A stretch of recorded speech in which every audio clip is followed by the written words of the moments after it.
Bet the Board presents Stay Green.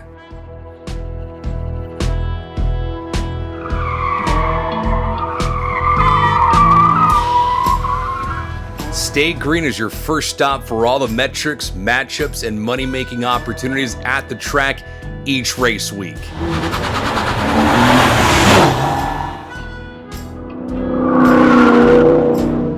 This is Stay Green, the NASCAR betting podcast.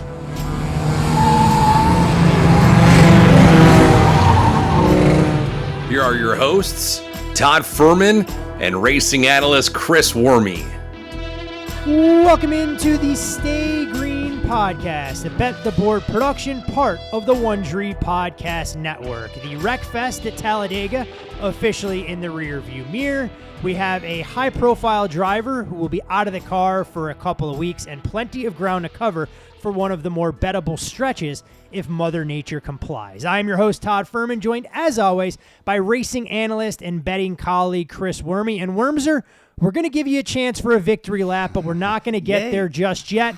I want to know, are you ready to do a rain dance and allow us to get cars on the track for practice at Dover this weekend?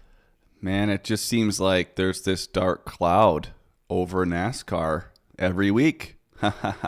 But we got to get some practice in qualifying here, and I think it's really important for the if Goodyear. I know just listening to the Door Bumper Clear podcast, they were talking about how Goodyear is actually able to take some more chances with the tires. And, with the next-gen car just last year, their first year, they had to be super conservative. Now they can take a little bit more chances. But, we got to see if this track's going to rubber up. I think that's really important to kind of the setups of these cars when it comes down to Sunday's race. So, going to be tough to handicap a race if we don't have practice in qualifying. So hopefully we get that in. Don't worry, Denny Hamlin tweeted out that we had more than 3,000 green flag passes at Talladega last weekend. I watched the better part of 2.5 stages, and I didn't come close to counting those, but that's a different discussion for a different day. For those folks new to the Stay Green podcast, we split things up around these parts. Stage one, a little bit of a race recap. We'll do things differently for this show than what we would normally do because I don't really think you learn a whole lot at Talladega and can take anything away from that going forward. Stage two, about some betting basics and an in-depth discussion today that I think bettors of all ability levels will find fascinating as you deep dive some of the numbers. And of course, stage three, all about the drivers to watch for Dover this upcoming weekend. So with stage one, Worm, hey, Talladega is what it is, but this is an opportunity for you to take a victory lap for a bet that you kind of tipped off here indirectly, but you have in other places with a driver to go over his win total for 2023. Yeah, Kyle Busch plus 120 over 1.5 wins. And, we've talked often about Kyle on this podcast, and I've been pretty critical of that driver and this team so far this year. Obviously, Fontana is a completely different racetrack than we see week in and week out with high tire wear, 2 mile, a true driver's track, and was able to get that car to victory lane. Maybe, arguably the third best car, maybe behind Larson and even Chastain, but still was able to not make mistakes in the long run and get a W. And then he just kind of disappeared for a while, and I was getting a little bit worried.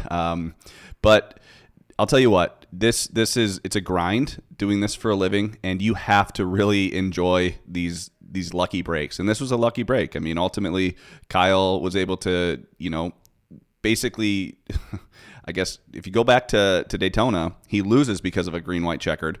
And, this year then he wins at Talladega because of a green-white checkered. So I feel like the racing or gambling gods kind of paying it forward there. And I'm going to enjoy it. It's funny because Jenna knows I don't bet Talladega, so but she had to work, and so it's funny because I'm cheering, and she comes running out of the office why are you cheering? I didn't think you bet anything. I'm like, well, I go, actually just won a huge bet, that I didn't think was going to win, or at least I was getting a little nervous. So still ended up having to celebrate a little bit, but luck is a part of this game, and we'll take it where we can. Yeah, just read the stipulations there. Make sure Kyle Busch doesn't have to start all 36 races, because with the way things go around these parts, watch him end up missing a race or two, and that end up becoming a refund. Yeah, thank you for bringing that up. Yeah, because I haven't been paid out yet. Thank you. I'm really looking forward to that conversation, and especially like if he had to start all the 36 races, then all of a sudden he has something go wrong, and which we've seen, and we see it again this week with Alex Bowman. So. Yeah, exactly. And we'll get to Alex Bowman and how his absence this weekend at the track has changed the betting odds a little bit, but Kyle Busch grabs his second checkered flag of the season. He's led a grand total of 20 laps going back to the third race of the season at Las Vegas, but you know what? They only count checkered flags in the grand scheme of things, and for those listeners that have Kyle Busch to win the championship, we'll take playoff points wherever we can get them, which obviously segues into some of the things that we talked about last week with Larry Mack. I encourage all of our listeners who didn't tune in to go back. There are things that have a timely nature just to get Larry's thoughts on the season and how it's unfolded. Hat tip to him. He said Ryan Blaney thought could run real well. Blaney comes up just short, getting that elusive victory. But you look at Kyle Busch, no team in NASCAR right now has more wins in the last 29 races than the 8 team. It's Kyle Busch, it's Tyler Reddick, but NBC Sports calling Kyle Busch their top power-rated driver, an absolute joke for me. I'm not going to eviscerate other journalists that are out there. I'd prefer to see a driver with speed who didn't get the results and give them the benefit of the doubt. Yes. But when you're looking at how some of these things have gone, injuries becoming the headline. Alex Bowman now going to miss 3 to 4 weeks as he got injured in a sprint car. We know that Chase Elliott missed an extended period of time. Chase Briscoe dealing with a broken finger as well. I mean, are we to the point now where these teams that have been open and honest about supporting their drivers' pursuits away from the Cup Series may have to change their stance if this is a recurring trend?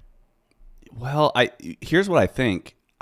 I don't think it's a problem this early in the season, but come playoff time, I think that there might be some discussions with teams like, hey, if you're in the playoffs, we have so much riding on this, like maybe back off some of the extracurricular racing. Not that I'm a fan of, telling a driver that they should, just live, eat, breathe, sleep NASCAR, but man, there's so much on the line, and you look at Denny Hamlin. I mean, he still doesn't have a championship. I don't think he'll be taking any chances during the playoffs. So right now, I think that there's just so much going on with even the safety of this car. The wreck that we saw with Kyle Larson and Ryan Preece was super scary, and you could tell that Kyle Larson was a little concerned getting out of the car, and then you see the slow-mo of Ryan Preece, and you kind of realize that these guys do, take a chance every week, and then you see, a broken vertebrae. I mean, it's not like he has a broken finger, Yeah, exactly. For a driver that missed time last year because of a concussion as well. Yeah, throw that in there too. It's just, it's an interesting time for the sport. Like, I haven't ever been too concerned with safety. I've been watching for 12 years. It's never been a thing, whether it's, outside of NASCAR racing or just in the current car. And it's a different feel. Man, I was just thinking to myself, like, hey, I have Kyle Busch to win the championship now too. But, if he's racing some of these other things, like, if you do that in the playoffs, you're done. You're not moving on. So do we factor that in? Probably not. But I think it's in the back of your mind. That's tough on a handicap. If you're going to build in some of these off-track endeavors, the one driver that would impact more than anybody else would be, of course, Kyle Larson, because he'll race anywhere, anytime, anything, and that's just how he's wired. I think as soon as you kind of take that opportunity away from him, the 5 loses that competitive edge and the fire that's out there. But, we'll continue to monitor. We hope Alex Bowman gets better and gets back in a car. We were excited about his prospects this weekend, one of the drivers that we were going to focus on, knowing what he's been able to do in the past when it comes to Dover. When you look at some of the other numbers we've seen so far this season, Hendrick Motorsports has led 36% of the laps. Kyle Larson represents 18% of those. JGR behind them at 16%. Stewart-Haas Racing in that same ballpark. But as terms of trying to identify drivers that have shown consistency, hey, look, I'll tip my hat to Christopher Bell because JGR as a team hasn't been overly strong. When we look at his teammate in Denny Hamlin, Larry Mack brought that up and said, we need to see more out of Denny, and Talladega was rinse and repeat. The finishing position for Denny Hamlin this year has not been consistent with where he's running. But when we talk about surprises and disappointments, we got Larry's take last week. Curious to pick your brain a little bit and hear what some of your thoughts are with another race under our belt. Well, when is Ryan Blaney going to get his win?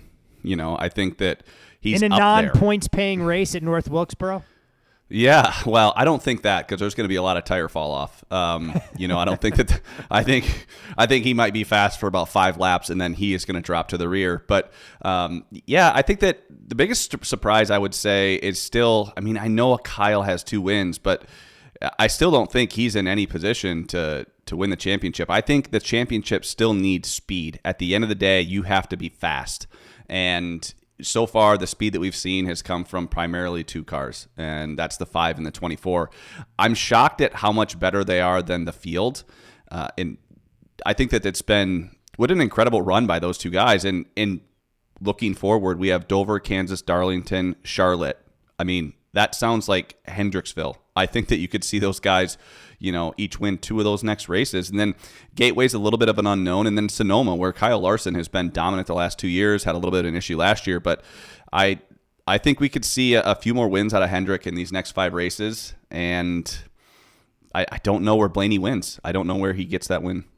Yeah, I mean, you mentioned William Byron, and obviously his current run of form isn't anything to write home about, but it's not a what have you done for me lately business. You look at the full body of work, still being priced like an elite driver, and you can understand why, as he's second in terms of the Cup Series behind only Kyle Larson in laps raced inside the top 5 this year through the first 10 races. So clearly nothing to be worried about. Obviously, when we talk about Hendrick Motorsports, they're doing all of this with their leader in the clubhouse, essentially, in Chase Elliott, as far as selling tickets and selling merch.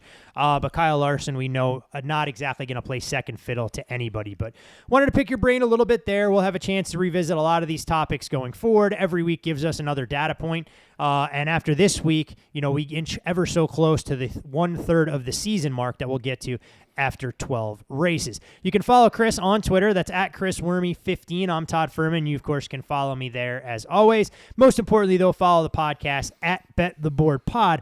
And after we wave the green-white checker flag on stage 1, Worm, we'll make a seamless transition right into stage 2.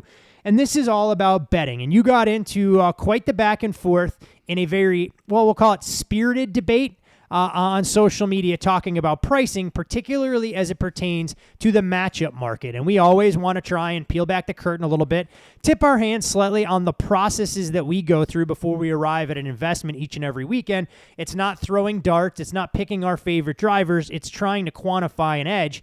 And one of the things that's come up is that it's not profitable long-term to lay prices in head-to-head matchups in the Cup Series. I know you've dug into some of the data. You have some very strong stances on your philosophies that we know have paid your bills over the last 10 to 12 years. So I'm not quite sure what provides the logical jumping-off point. Want to kind of create an open forum here. You can throw some stuff out there, and I'll ask you the hard-hitting questions so you can't just dance into the sunset like you do in some of the other mediums where you love to talk about NASCAR.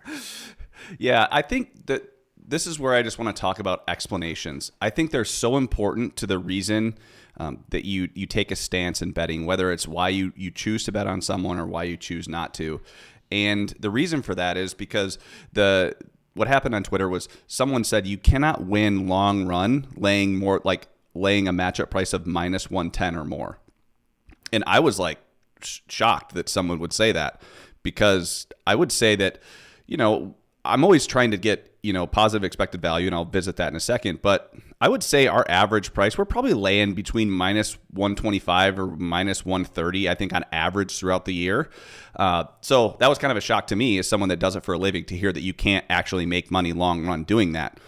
And there was no explanation, so it's like, wait, why can't you? And they said, well, because of all of the risk or externalities that happen in NASCAR, whether it's blown tires or wrecks. And okay, I do agree with that. But what you want to think about is systematic risk, which is going to be risk that every driver faces at the track. So versus idiosyncratic risk, which is going to be individual risk. Now, systematic risk is going to be the tire. It's going to be just random wrecks. And also the track, right? So the difference between, let's just say, Talladega and Martinsville is massive, not only in size, but obviously in the severity of wrecks. I am willing to pay a higher price at a place like Martinsville because let's just say you do have a blown tire, you get into the wall, and the caution comes out before you lose a lap, you're going to be fine. If you have a fast race car, you might end up at the tail end of the longest line, but you're still in the race. Very rarely if you wreck at a place like Dover, especially where it's a short track but super high speeds, your day is over. And so I understand that there are certain places where you can't lay a price. Talladega, I would never lay a price. It's almost one of those places where you could take every plus payout, like anything plus 120 or more. Well, unless you're betting against Kyle Larson, because I'm pretty sure you can lay up to $6 on super speedways betting against the 5, and you do nothing but print money over the last handful of seasons. Oh, for sure. And especially, heavy favorites like a guy like Kyle Larson. So I just think it's really important to have a good explanation. When someone just said, well, you can't, what was said to me is, you can't win long run. I'm like, no, I do win long run. I don't understand. I don't understand what you're saying. And then it gets into something, we've talked about this before, I think at great length, but never on the podcast, is how you hope that at the end of the year, your luck equals out. Because listen, anyone can blow a tire.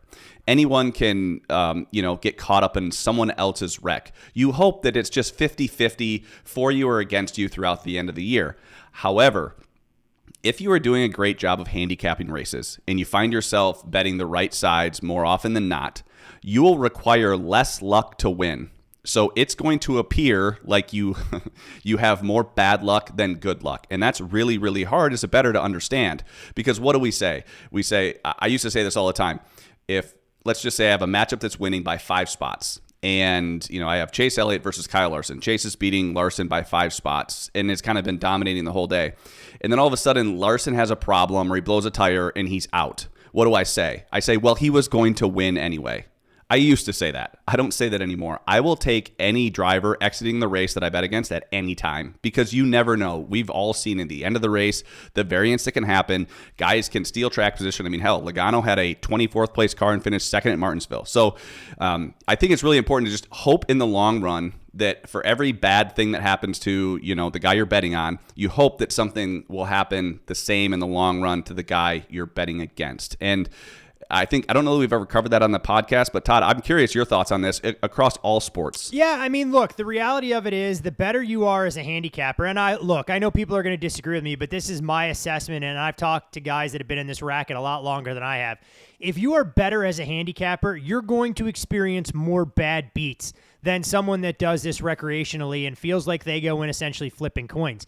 The reason I say that is because most of your bets are going to be close. You can't have every bet you make, whether it's NASCAR, whether it's football, whether it's basketball, win going away, that you are able to kick your feet up and not have to sweat it out at the end. But the more bets that you are actually in when you get down to that late race variance or that final 2 minutes of a football game, you're of course going to experience a lot of misfortune there, whereas someone that's flipping coins may not have all of his or her bets come down to those late stages, so they're not going to be subjected to nearly as many volatile outcomes in that regard. And I know it sounds a little bit counterintuitive. People go, well, if you feel that way and you're just flipping coins, why are you making those bets? Because quite frankly, if we can lay $1.20 and the market ends up going off $1.80 or $1.90 and our driver leads for 95% of the race, yes, we need good fortune when it comes down to the end. I don't need to see 37 green, white, checkered flags, but you're right that there are going to be some race cards that we handicap poorly and we're going to get a little bit of luck to go our way. But the way we're all conditioned as bettors and humans in general, we don't think about the good ones that worked out in our favor. We only think about where there was complete chaos. And for me, the perfect illustration was Bristol Dirt. I bet Ryan Blaney in 3 head-to-head matchups. I go 1-2, and that Blaney had a car that should have won all of those matchups going away. Yeah. But it also speaks to some of the other greater principles. And I know we have bettors of all ability levels that are listening, and we're not here to be on a soapbox by any stretch. It's why money management in this sport is so important, that you can't feel like you can have 5% on this particular matchup, 1% here. I'm not advocating for flat betting, but you have to be able to handle some of the volatility. And you and I talk about it until we're blue in the face. If we can lose a little, win big, that's the best kind of scenario that you're going to have in NASCAR. I mean, I can pull up my balance sheet right now, and over the last 3 or 4 races, the net differential for me is negligible, but because we've had big races earlier in the season, you're able to build on that cushion, and as long as you avoid that full-blown calamity, the end goal in this is, yes, to win every single week. That's not feasible. It's, do I have more money that I've made betting NASCAR or any other sport from week 1 where I started to week 36? unfortunately, in sports Sure. betting, it's not a linear path from point A to point B. Yeah, and I think that we've done a good job, and it's been hard this year without practice and qualifying. I mean, we spend a lot of time talking and like, okay, are we still missing something? And the other thing when it comes to units, I have a hard time with this when someone says they're up so many units. I understand that if you're giving picks out to people, you have to give them some idea of how you weight your bets. But for me, and I know that you as well, I mean, I bet anywhere from like half a unit to like 15 units. So like it's real. I work more on an ROI basis. When have you had 15? Hold on a second. Let's hit the rewind button here. When have you had 15 positions on one bet in a race? You may have 15 positions spread out, but I've done this a long time with you. I don't remember or recall you going in saying you have 15 positions on an outright head-to-head matchup or something else that's out. I had 15 positions on Kyle Busch. All right, well, season win long one bet. and a half. Yeah. I hope so. I Yes, hope that a you season long thought you had bet. a 17% edge there. That if you're firing that outside the realm of Kelly Criterion. Well, I could have cashed it at Fontana if there weren't that first green-white checkered at Daytona. Here we go. This is the shit but I gotta you know what? listen to. And I'll say this right now. I think I was wrong having that much money on Kyle Busch. Can I say that? Is that no? fair? It's 100%. We all make mistakes. So even if bets win, won, you could admit but it I was feel like the we're wrong lucky. bet. Yes, and I think that's where I feel like the sharpest guys are willing to say that, like, hey, they're not tweeting, oh yeah, Kyle Busch hits, I'm the man. It's like, ooh, I will take that. I will not say anything. Like my celebration was not, yes, oh, I knew that was a great bet. I was like, hoo, yes, we just squeaked that one out. Like I did not want to be coming down to the playoffs and needing Kyle Busch to win. So, I would say I'm on average, I mean, anywhere from 1 unit to 4 units per bet. It's standard throughout the season, but I am not afraid to go bigger if I have to, depending on the price. And it's very price dependent. I don't go into a week and say, oh, I'm only going to bet X amount of units. It's like I have no idea what the lines are going to open, before the race. So sometimes it's hard to just say, man, I don't see anything. And it's tough, but it's usually the right thing. If you're not sure on a bet, the answer is probably no. You probably shouldn't make that play. So I guess that's my TED talk on this stuff. No, but I think it makes a ton of sense because here, look, we're all conditioned in this business to talk ourselves into a bet, but rarely do any of us take the opposite stance because it sounds foolish to make a pros and cons list for every bet you're making. I can always support my side of an argument, but can you make a counter argument for how something could potentially go wrong? If you can and you weigh and assess your risk and you still feel comfortable, then you go in. I think what we run into is that everybody in this business, whether you're betting motorsports or anything else, and I didn't intend to go on this tangent, takes credit when the bets go the way they drum up. Oh, yeah, my handicapping was correct. And they always attribute their failures to bad luck. And you don't learn anything from that process. You don't get better in this business. And that applies as much to other aspects of life as anything else. No one forces you to go to the window and make a bet. And understand you're as responsible for bets that go well as you are for bets that go awry, and you just have to look at it and take a critical post-mortem for your bets and go, you know what, this one I handicapped correctly, it didn't win. This one I handicapped incorrectly, but it did win, and not fall victim to confirmation bias, because it's easier in motorsports, in my opinion, especially in NASCAR, than any other sport that's out there that I bet on a day-to-day basis. Well, and you can take any data point and say, well, average green flag speed was faster, I was right. It's like, well, okay, but like just maybe the car started 30th, so their average green flag speed for the first half of the race was much slower because he was working their way up through the field. So I think you can justify anything. And, I think to your point on, not just falling into that confirmation bias. I mean, when we're having discussions about whether we should play a matchup, it's not I'm taking this. It's talk me off this. Like, talk me off of Kyle Larson against Chase Elliott this week. And then it's like someone try to steel man the other side of the argument, and that way you're actually having a productive discussion. And that's where the explanations come in. If one of us brings up a good point, it's like, hey, you know what? That's a better explanation. I like that. Let's go with it. Then you can turn around in the post-mortem and say, hey, you were right. This explanation was exactly right. So then we learn something. Whereas if you just say, I like this over this with no no explanation attached. Whether it wins or loses, you did not learn anything other than your bet either won or lost. So I think it's really important that you can take the other side and actually steelman what someone would say if they were taking that side. So it's not like it takes a lot of time for us to get down on these bets on Sunday mornings. We text hundreds of texts, throughout the morning trying to figure out where's the best number and make sure that we're not missing anything. The last thing you want to do is when, the green flag drops or right before the green flag, it's like, oh, Kyle Busch to the rear. It's like, what? How did we not know Kyle Busch was going to the rear?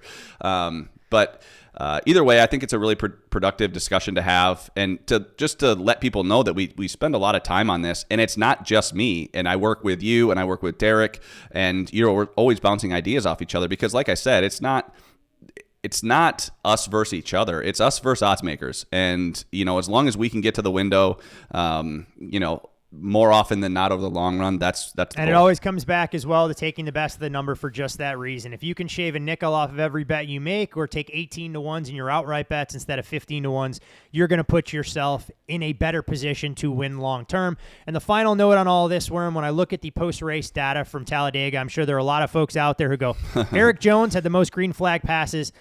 Not having Eric Jones as the outright winner was not a bad beat, if that's the way you're going to try and justify any of your selections. He passed the most cars in that particular regard. Green, white, checkered flag on stage 2. You, of course, can follow Chris on Twitter at ChrisWormy15. I'm Todd Furman. Follow me there. And again, most importantly, the podcast at Bet the Board Pod.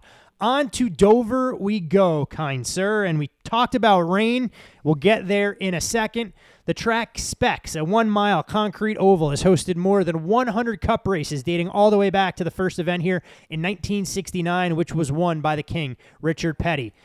Depending on who you talk to, Worm, they describe it as a supersized Bristol Motor Speedway. We'll get your take on that in just a second. With similar banking and a track surface, all in a 1-mile oval. Short track feel, but produces the high 160-plus mile-an-hour speeds of larger tracks on the circuit.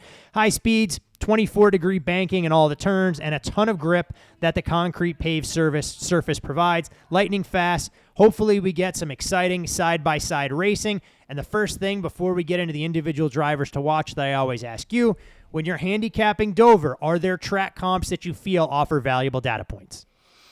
Yeah, this is a tough one. I feel like Dover is just so different than any other track when it comes to speed and size of the track. I will say this, that there is something about the concrete surface. So you might want to look at Nashville and Bristol, but only I would not look at the loop data, which is basically like the box score for a NASCAR race. I would just look at basic general history on concrete. There are just drivers that tend to do well there. Ricky Stenhouse is one of those guys. Chase Elliott is one of those guys. So it's tough to just say, an apples to apples comparison like we'll see with Kansas, next week, where we can look at, you can look at Las Vegas, which I feel like is very similar to Kansas. So this one's a tough one. It's kind of a standalone. The reason I really like it is usually there's a car that catches a setup right off the truck, and they kind of control the weekend. They tend to qualify well. They're good on the short and long runs, but we won't know who that is unless they practice. So it's I just wish I've been checking the weather every day today in hopes it's like the Saturday, the precipitation goes from like 80% down to 75. I'd like fist pump. So still be interesting to see, but it's a great track because it is so different and someone can catch a setup. And I think that if that happens, you could hit a nice little winner. It's all about the little things, obviously, to get those cars on track and figure out exactly what kind of pieces they're going to be working with. When we look at previous winners, it was Chase Elliott getting to victory lane last year. Denny Hamlin won stage 1, and it was Ross Chastain winning stage 2. Back in 2021, Alex Bowman ended up grabbing the checkered flag and headed to victory lane. More on Bowman in a moment. In 2020, it was Denny Hamlin and Kevin Harvick. And back in 2019, when we raced here twice on a split schedule, in the May race, it was Martin Truex Jr., his de facto home track, and it was Kyle Larson winning in October. Hendrick Motorsports, well, they've won 4 out of the last 7 Dover races, and now the absence of Alex Bowman changes the dynamic a little bit with Josh Berry filling in. I was all set to talk about Alex Bowman and him being very much a part of the calculus and the betting equation here. He's out of the fold. What have you seen the betting odds do? Has there been a change in terms of the favorites or even some of the value propositions once we found out early on Wednesday that Alex Bowman was not going to be available for this race? No, we haven't seen much. Just because Bowman wasn't priced in as a favorite, I think he was right around 20-1, which I thought was a good price for a guy that runs pretty well here. And oh, by the way, he's in the same equipment as the three other favorites for the race. So I liked Bowman at 20-1. Obviously, with Barry jumping in that ride, I wouldn't touch that with a 10-foot pole. So not much of a shakeup in the odds market. And I just think it does actually help some of those favorites, in my opinion, because Bowman is a guy at a 20-1 that could go out there, qualify well, and lead laps and win races. So I think if anything, it helps the favorites. Well, helps his teammates. Yeah, I was going to say we may as well go right into the favorites because it's a trio of Hendrick drivers that find themselves atop the odds board. As always, these numbers subject to change. Shop around, try and find the best value. Kyle Larson in that plus 550, 6-1 range. When you look at his Dover form, started 7 of the last 8 races here inside the top 5. Won Dover's fall race back in 2019 that we alluded to at the top, with finishes of 2nd in 2021 and 6th last year.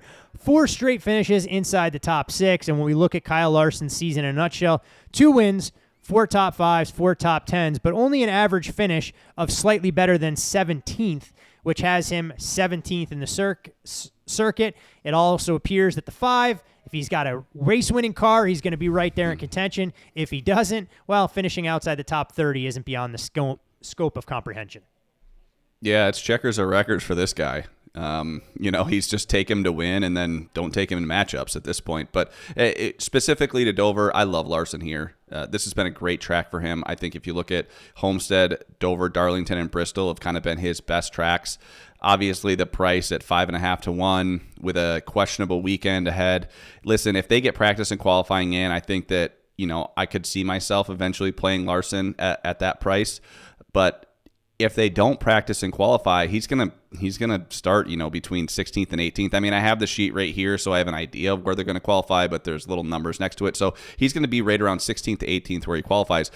And I'm not taking anybody in this next-gen car at 5.5-1 starting 18th. It's just so hard to pass. And you're on such a fine line. Pit road is super tough here. You're going to get the 18th best pit stall selection. So at this point, although I do think he's going to be really good, I don't think getting involved at 5-1 is something you want to do at this point. It is more than a fair assessment. Can I interest you in either of his teammates? Priced right around 6-1. When I look at William Byron, I'm not going to call it a slump, but no top finishes and just 1 top 10 this month after back-to-back wins coming in early March. Chase Elliott, his 3rd race back from injury. And when you look at Chase Elliott, 2 career victories at Dover, 9 top 5s and 12 trips here.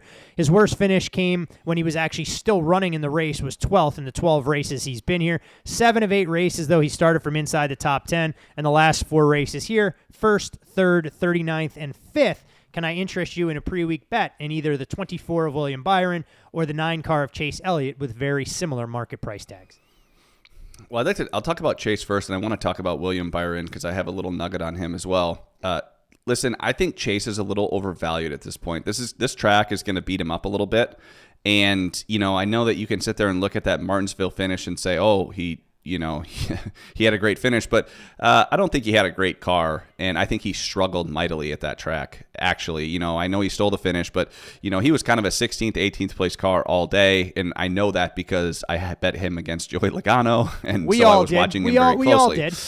I know. So I just, at this point, if without practice and qualifying, he's going to get a top 10 starting spot, which I think he'll kind of hang around all day, but I think we could see a better price on him at some point, whether it's live, maybe it's right before the race. If they practice and qualify, I expect the 5 and the 24 to have great qualifying. And if those guys qualify up front, I could see their prices lowering a little bit and maybe boost up Chase. If you want to get him, I would wait. When it comes to William Byron, kind of interesting. I mean, based on practice at Martinsville, it looked like he had a rocket and was going to do what he did in the spring race last year at Martinsville, which was basically just dominate the field. However, this was the first time that he was in a little bit of traffic. And let me tell you, his car did not like it back there. and he struggled all day at Martinsville. And this is the first time we've seen Byron struggle. And it's because he didn't actually he didn't qualify in the top 2 rows like he had in the prior races when he was really fast. So, I think that qualifying more than ever in that track position, as hard as it is to pass, you have to use up a lot of your car to make these passes, especially when you're, running 4th, 5th, or 6th. I mean, those are fast cars up there. And it was a little bit of a hiccup for him. He does run well here. If they do practice and qualify, I do think he'll qualify, in top 4 and then be a factor. But, if he's going to qualify 8th, which is kind of where it looks like he'll be if there's rain, I think he might struggle a little bit. And, Kyle Busch is going to be up there on the pole, so he could help boost some prices on some of these other favorites. So, again, I'd wait. All right, well, if we're going to pivot away from HMS and that portion of the program, we may as well go into the JGR stable because those drivers are tightly bunched up. And when we look at the 11 of Denny Hamlin, his numbers are all over the place. I've seen some books as low as 7.5 to 1. I know one book posted prices upwards of 12 to 1 early on in the week. When we look at Denny's Dover form, 4 straight starts on the front row, 4 career poles. 1 here back in 2020. Last 8 trips here, 5 of them have resulted in top 7 finishes. Season-long numbers, not exactly great with only 1 top 5 and 3 top 10s. Average finish, not bad. He's led 155 laps, 114 of them coming in the last 4 races. And when we talk about Denny Hamlin, his running position has been significantly better than his finishes. That's the kind of thing that you'd like to see from a driver because you know the wins are going to come as long as he doesn't become his own worst enemy. Yeah, I mean, we nibbled the opener there at 12 just to kind of pick off a number. It seems like, if you look at the last couple races that I feel like I'm going to throw out Bristol, Dirt, and Talladega. So Martinsville and Richmond. There was a point in both of those races where Denny Hamlin had control of the race with the best car and still could not get out of his own way and managed to finish poorly relative to the car that he had. So I expect, there will be a point in the race on Sunday where it's like, oh, Denny Hamlin is the fastest car and he's in control of the race. It's can he get out of his own way and actually finish something off, which is kind of weird to say because I feel like Denny is kind of a closer. Like he gets a chance to win a race. He's going to take advantage of it. He just hasn't been able to do it, whether it's just a miscue on pit road or it's a late penalty or it's just kind of an unfortunate series of events that kind of mire him back in traffic. And it's just so hard to get to the lead that, if you restart 8th with 50 to go, it's going to be really hard to get to the lead at this mile track. So again, I like the number at 12. We've seen a little bit of movement off there, but I think he'll be good. It's just a matter of when are we going to get the best price on him again. And I don't know that we're going to – I don't like him at 9, but I thought that the 12 was a decent number. How about his teammates? When we look at Christopher Bell and Martin Truex Jr., obviously we don't have the same rich history of performances here from Christopher Bell like we do with the other drivers. Martin Truex Jr., Dover form, back-to-back finishes outside the top 10, but the 4 prior races had 4 straight top 2s and was clearly the car to beat when he unloaded at his home track. The resident formerly of Marietta, New Jersey, I believe, was where he's from. Season form for these guys, Christopher Bell, the model of consistency with 5 top 5s and 7 top 10s. Meanwhile, Martin Truex, just 1 top 5 so far this season and 3 top 10s, but he did have finishes at Richmond, Bristol, and Martinsville all inside the top 11. When I look at the other 2 JGR drivers, how do we go about handicapping them? Yeah, I think this is a good chance for Chris Bell again if they don't qualify because he'll be starting on the front row there next to Kyle. And, we're used to kind of Chris Bell getting better throughout the race. And he's kind of lurking week in and week out. At times he looks like a great car. He's been pretty steadily priced as like the 3rd or 4th favorite week in and week out. And that's probably properly priced in my opinion. If I had to lean, I do like Martin Truex Jr. a little bit more.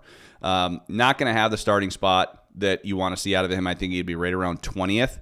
But he can work his way through the field. Truex knows how to get around this place. Last year, I think he was the best car. He ran the most fastest laps. And, I also have a note here that says, see Denny Hamlin notes. Obviously, get out of their own way. Again, at times, he's the best car. We've seen that a few times this year. And if he can find his way to the front and just not make those mistakes, whether it's poor strategy, which I think has really hurt them, when it came to Richmond, them being short on tires. And that was that just showed like a little bit of team dissension there at Richmond. And, it'll take a win. A win changes a lot. So this would be the track where I would be least surprised if Martin Truex Jr. went out there and won at this point in the season. I know that people liked him at Martinsville and Richmond, but I think that this is his best chance to win so far this year. So I would not talk you out of a Martin Truex Jr. at 12-1. Happy Harvick comes into this race as low as 10-1, some spots upwards of 13. Back-to-back finishes of 20th or worse. His average finish this year just outside the top 13th. Good enough for 5th in the Cup Series. When we look at Dover, most career starts, most laps led, top 10s, 23 at Dover, and finished inside the top 10 in the last 8 trips to the Monster Mile. Kevin Harvick, the way he is currently priced in the market. Yeah, I like, this is another guy that 13-1, where we're used to seeing probably 18 to 20-1 on Kevin Harvick at this point last year, but he's starting to qualify a little bit better, and he's starting to make his way through the field earlier in races. And I think it's a matter of time before he gets a win. I actually think North Wilkesboro would be a great spot for him to win. But, coming up, looking, at this All-Star race. But I think, man, if he's going to start about, 10th or 12th, I think if they get a rain out, and I am anticipating a rain out for the weekend, unfortunately, so I just kind of have that in my head. So, again, that's kind of an average starting spot for him. I think you'll probably see a better price on him live if you have a chance to do that. But if you had him in your pre-race card without practicing qualifying, you at least know someone, you have money on someone that knows how to get around that track. So I like old Harvick this year. I think that, like Larry Mack said, I think if someone's going to compete with Hendrick, it's got to be, at this point, it's got to be Chris Bell or Kevin Harvick. And, he could start kind of that run of challenging them this week at Dover. One driver that has been overlooked in some circles this week and maybe the full season because he just hasn't been able to be the model of consistency would be Ross Chastain. I know he's got a number of races under his belt at Dover, but I don't look at any of them other than when he was racing for Trackhouse where he finished 3rd here last year. 3 straight finishes now, 13th or worse, an average finish just outside the top 13 this year, 3 top 5s to his credit. When we look at Ross Chastain with where he slots in that 15-1 range, do we think the 1 is finally being fairly priced, and is this the kind of guy that we can look to buy on, or we want to see exactly what we're going to get out of him because he hasn't necessarily shown speed week in, week out? Well, he just hasn't shown speed in qualifying either. He just tends to punt on qualifying, and I don't think that their starting spot seems to be like a priority, or they just don't have short-run speed. But I'll tell you what, that car has speed week in and week out, and he's a guy that can make passes because you have to be so aggressive to make these passes. You can't just excuse me, pardon me, coming through. I mean, you got to stick your nose in there to make passes with these cars. And I think that's why you've seen him be able to start a little bit deeper in the field and work his way up. He started 7th here last year. If they practice and qualify, I still think he probably, it'll be the same either way. He'll be 12th to 15th. But I do think he'll work his way up through the field. He was super fast here last year. I think outside of Truex, he was probably the next best car. And I'm very bullish on Ross Chastain this week. I think he's got a chance to get his first win of the year. I feel this is the portion of the program where you go, they priced Kyle Busch where? I have to bet him blindly knowing that he's going to start on the front row if we get a full washout. And I've seen Kyle Busch as high as 22-1 at some shops out there. When we look at Dover form, last 6 trips here, just 1 start inside the top 9, finished 7th here last year, but his last victory lane trip came back in October of 2017. We obviously talked about the 8 car at the top of the show. He hasn't shown speed week in, week out, but he's getting finishes that are not exactly illustrative of the kind of cars that RCR is giving hhim on a weekly basis. I told myself under no circumstances am I betting Kyle. Famous he's 22-1. Words. He's 22-1. I remember you sent over the odds and you're like, "Don't make me do it." I'm like, "Oh." I'm waiting for the text. It very well could come after the show. You know what? I've had a chance to think about it. We got to take a nibble at 22-1. By the time this show goes live, who knows how much you want to pile into this number. Okay, so here's my thoughts on Kyle Busch. If he gets out front, let's just say that there's a rain out and he's starting on the pole, he gets that first pit stall, which obviously is going to be super important. If he can stay out there in clean air, I think he can kind of stay in the top 5 all day, even if he has just say like a 10th to 12th place car, which is kind of what he's had consistently. I wouldn't say he was a top 5 car week in and week out. I think he's been, maybe just outside the top 10. So if he can kind of keep control of the race and hang around, Kyle Busch is not someone you want running third with a money stop coming, and if he has a first pit stall. If there's 30 laps to go, if they're all coming down and taking 4 tires, and Kyle Busch is in the top 5, he could very well win that race off pit road. And if there's a 20-lap run to the finish, I think he could obviously hang on to that. So, but if he makes a mistake, I don't think that car has the handling or the speed to work its way back up through the field. So you'd have to count on him running a perfect race in order for him to win. Now, it doesn't mean you might be able to find some auxiliary bets on him, maybe a top 5, or even some matchups. But man, that 22 is just disrespectful. That's just disrespectful. Here we go. Nothing but disrespect for Kyle Busch and the kind of potential he has as one of the sport's elite drivers. Eventually, we'll get speed out of the 8 car. They just haven't been able to identify it yet. But from the favorites and some of the value propositions into the long shot bucket, and lo and behold, we have a pair of Penske teammates that I wanted to start things with at 25-1. Joey Logano finished 29th here a year ago. It ended a string of 3 straight top 8 finishes. He does have 5 top 10s in his last 7 trips to the Monster Mile. Yet to string together back-to-back top 10s so far this season. When you look at Logano's season in a nutshell, 1st, 28th, 7th, 37th, 2nd, 30th. The 22 has been the model of inconsistency. Meanwhile, Ryan Blaney, 7 straight finishes outside the top 10 at Dover. And I know we talk about high tire wear tracks, but we can make the case that this may be one of the worst tracks, given what the 12 has been able to produce in the past. Team Penske and how they stack up in your betting equation this weekend. Yeah, this is where your explanations, I think, are important. Like, if you just said, hey, I take Logano and Blaney at 25-1 just because they're Logano and Blaney, that would be a good explanation. I mean, those guys, they have speed in their race cars for the most part. Now, they haven't quite maybe had the finishes that you'd expect, but 25-1, I mean, those are good numbers. Now, I'm going to wait and see what happens, obviously, but, man, again, mildly disrespectful. I mean, Joey Logano's a great race car driver. I mean, he's got a couple championships. I mean, even even Hamlin was kind of pumping his tires on his podcast a few weeks ago. So, if someone came to me and said, hey, just out of principle, I'm taking Blaney at 25 and Logano at 25, I would say, okay, I could see someone winning those races. And I mean, if they can take a 25th place car at Martinsville and finish second, then they can certainly probably take a 12th place car and get a win at Dover. So I don't mind either one of those guys. I don't have super high expectations, but it's a cup race. You still got to go out there and get it done. And if you got to you're going to have to beat them in order to win. So 25-1 is not terrible. I'm thinking right now, and I don't mean to put you on the spot, as we go through the race winners this year, and we can throw out some of the super speedway stuff that we've seen, Talladega, Daytona, Atlanta. Have we even had a long shot driver come home in terms of what his odds were on race day? I'm not saying where a driver opened pre-week, but I feel like we haven't really had a driver in that 10-1, 12-1 range cash tickets like we typically do by the time we get to the 10th, 11th race of the season. No, because, you have Larson at Martinsville and Richmond. I mean, yeah, you could have snagged him live at better numbers, but nothing going off. I mean, the favorite won at COTA in kind of dominant fashion.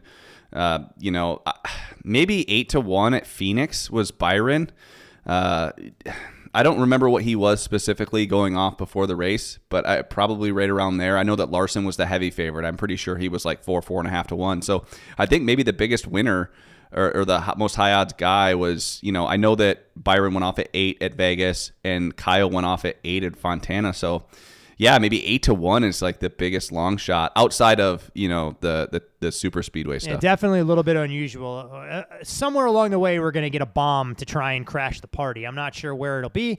And maybe it comes with some familiar names at pretty advantageous prices. But before we close up shop on some of the drivers to watch, I wasn't sure if there were anybody else that you wanted to highlight, whether it's a Bubba Wallace, a Tyler Reddick, or a driver who happened to finished second here last year that you mentioned earlier, having some success in his career on concrete ovals. Yeah, I like Ricky Stenhouse. I mean, he's 60-1. I think he opened 66 and he's taken some action. I think he's down to, I think Westgate had him at 40 is where they opened him. So usually Westgate's pretty sharp, but most places have been bet down. I don't know that 60-1 number is around. There's some 55 and 50 out there, but I just think that, he's got a good chance to be competitive. He'll have a good starting spot. He'll be a top 10 starting spot for him, which is great. And he actually showed me something at Richmond. He was the fastest car for that first stint there at Richmond, like running a high line. So I think that last year he had a good car, probably a top 6 or 7 car. And, a driver rating of 102 is really, really good for him. He only had 8 fast laps, but he just kind of got it done. And I think he's been a little faster this year than he was last year. I don't mind Ricky at 60-1 if you want to take a flyer. Hey, every now and again, you got to live dangerously and have to try and take some of these numbers that are out there. Hope your driver can sit inside the top 5, top 10, and have a chance to pull off an improbable victory late with a little bit of chaos, as always. Again, you can follow Chris on Twitter at ChrisWormy15. I'm Todd Furman. You can follow me there. Most importantly, follow the podcast for all things Bet the Board at Bet the Board Pod, with cardboard chat in full force and football lurking in the not-so-distant future. Worms are a portion of the program we put your feet to the fire that we like to call the best bet. Last week at Talladega, we went with a season-long look. We're not going to reiterate what that was. If people did not happen to round out their portfolio, go back. Everything is time-stamped. You can listen to the Talladega episode and make sure as that price is still widely available. But what are we doing knowing we could be dealing with a rain-soaked Dover and a very small race card in the grand scheme of things come Sunday? It's kind of funny. We're not going to talk about what the bet was, but right after the odds reopened after Talladega, my dad sends me a text and says, "Oh, should I grab the better number now?" I was like, look at Papa Worm. I go, yeah. With the ultimate troll job out there trying to start needling. I will say one prominent book out here opened that number a little bit higher. Immediately that was gobbled up, and I had no part of it with that number coming down. Yeah, that's funny. I'm like, yeah, Dad, you should just add to it so that way you get better implied odds. But this week we're gonna stick with Ross Chastain. We're gonna go with a top 10. This minus 134 at Barstool and minus 135 at FanDuel. So I like Ross Chastain this week, arguably one of the best cars here last year. He was actually really good here in the 42 car, in lesser equipment. I thought he was competitive. So I think that this is a race where he's going to, kind of be inside the top 5 all day and potentially have a chance to win the race. So if you're going to give me someone at, minus 135 that I think can win the race, I'm going to go to finish in the top 10. With a guy that I think can win the race, I'm going to take it. So Ross Chastain, top 10, minus 135. You know what? If we get a washout this weekend, it's going to make my Sunday morning in the aftermath of the festivities on Saturday night a little bit more palatable, and it might also change some of your travel arrangements. You won't have to get out of Vegas at the crack of dawn. Yeah, that's a good point. So what's going on this weekend? Why am I not going to Dover to watch the race? Because apparently I am willfully entering into a legal and binding contract where I no longer have any say in my day-to-day, one that you entered into yourself just a few short months ago. But I am getting married. I know people look at me and go, how are you getting married on a sporting weekend? Apparently, when you bet NASCAR, you bet football, you bet the NHL, there's not a Saturday that you can find on the calendar completely devoid of everything. So when you want to get married outside in Las Vegas, you basically have the month of February where the weather can be a little bit more tenuous, and you have the month of April. So we're keeping our fingers crossed that we have no rain in the forecast and we'll get temperatures in the high 80s, low 90s. You guys can sweat your balls off sitting out there in the chairs as we go through things, but an open bar hopefully provides salve in the wound. So looking forward to seeing you in person, and we kind of joked that maybe you'll do the pre-race pull Saturday night, especially if there's rain, and we can get a couple of cameo appearances from prominent members of the Bet the Board family.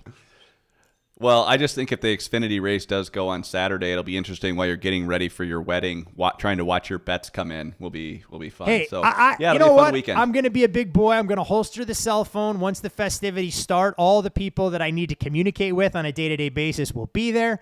We can do it the good old-fashioned way. I won't have to check the phone. Won't have to check for sports scores or anything along those lines. Will, however, be rooting for the Oilers to close out the LA Kings in Game 6, but that's a different discussion for a different day.